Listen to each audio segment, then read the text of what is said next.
Well, welcome everyone to Lessons Learned. My name is Vincent Vessa. I am an author. I'm the regional representative for the North Carolina Writers Network. And I am so pleased to have today as our guest speaker, Dr. Joseph Lockavitch, a colleague, a friend, an author, a publisher, and an educator. And Joe is going to share some lessons learned with you today that I hope will be helpful for you as you move forward. Dr. Joe, I'd like to turn the stage over to you right now. Well, thank you, man. It's such a pleasure to be able to talk to you and to talk to your audience and to share with you some of the things that we've learned along the rocky road of life and hopefully the rocky road of success. So if there is one universal that I could share with all of you, whether you're a new author or you're an entrepreneur or you are wanting to take a risk, don't be afraid. Don't be afraid. If there is one thing that Vince and I have learned is that you are going to succeed, that success is a journey, it's not a destination, and there are going to be times along the way when you are absolutely thrilled, and then there's going to be other times when you are going to just wonder what you're doing. But if there is a universal, it's that you don't give up. You replace fear with faith. You know that your cause is just, the need is great, and you're not going to fail. And if you do fail, it's okay, because the absence of failure has been achieved, it has never been achieved by any successful person. Just the opposite occurs. There has never been a successful person on the face of this planet that has not failed in their journey. So the question is not, do you fail? The question is, what do you do when you reach that point? And as Frank Sinatra said, you pick yourself up, you get back in the race. That's life. And remember to never, never, never give up hope. What do you think, Vince? Would you agree with that? Joe, 100%. And I remember as the time when we worked together, that kept us alive, it kept us going, and especially with the population of students that you were trying to reach at the time and continue to reach. That is probably the most important message that we can learn, is that those children should never give up, their parents should never give up, and their teachers should never give up. And that's correct, Vince. And that's the whole notion, that the enemy, if I can give you one thing that I have found, is that we've underestimated the ability level of chronically failing students, non-readers included. And if I could share with the audience, the enemy is not the teacher, it's not the student, it's not the parent, it's the inappropriateness of the instructional material. And you change that approach, you will change the performance outcomes. So as the second slide clearly says, if at first you don't succeed, try something else. One of the biggest problems that we have is this notion in schools today that there is a universal way to teach reading, that there's a broad brush, the quote 5 pillars of reading instruction. And the reality is that if I were to take the nation's, the world's 12 leading people, researchers in the field of reading research, put them in a single room, put them at a single conference table, put an armed guard at the door and told them that they couldn't come out until they had a universal definition of what reading is and how it should be taught, they'd starve to death before they ever came out the door.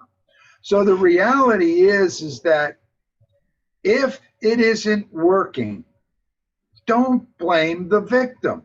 The parent is the victim. The teacher is the victim. And most importantly, the student or the child is the victim. When you reach failure, look for an alternative.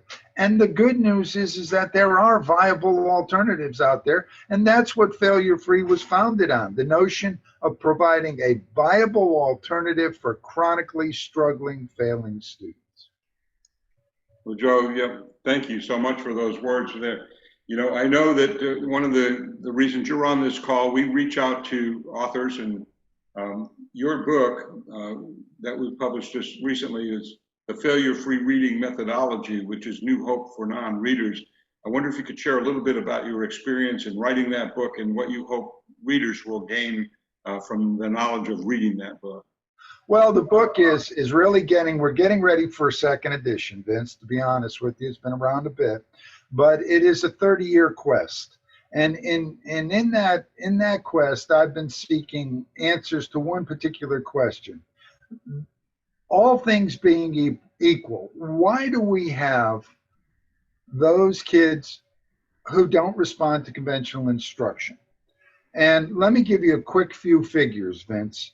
440,000, 8 million, 3,026 seconds. You ready for what that means? Yeah, tell me, Joe. Well, number one, in the past decade alone, we've spent close to $1 trillion in trying to improve reading results in the United States alone. I asked the question, how do we do? And that starts with 440,000.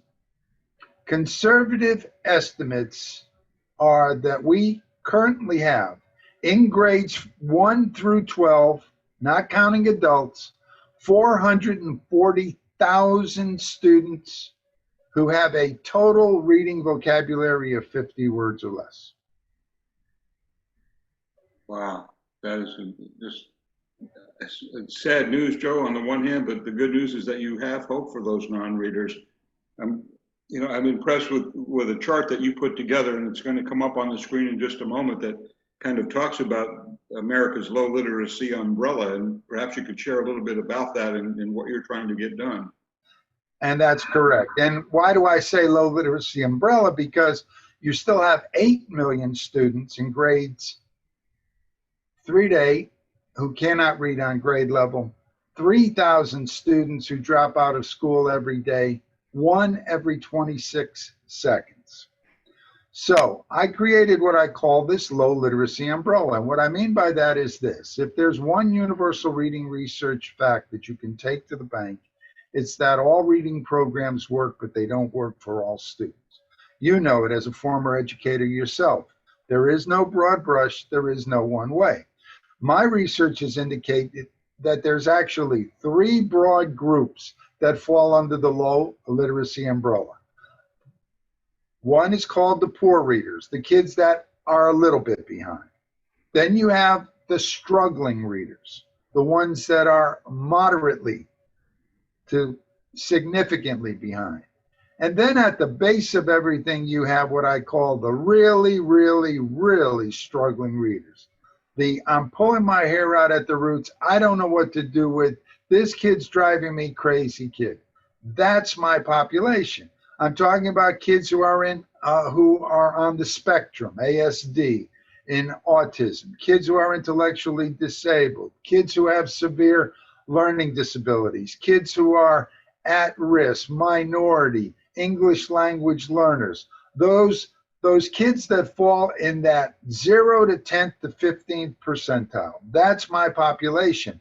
Those are the kids where they need a truly atypical intervention to meet their unique needs. Joe, I am so thrilled that your program is having such success in the marketplace, and that you're helping so many students that have just been overlooked. My hat's off to you.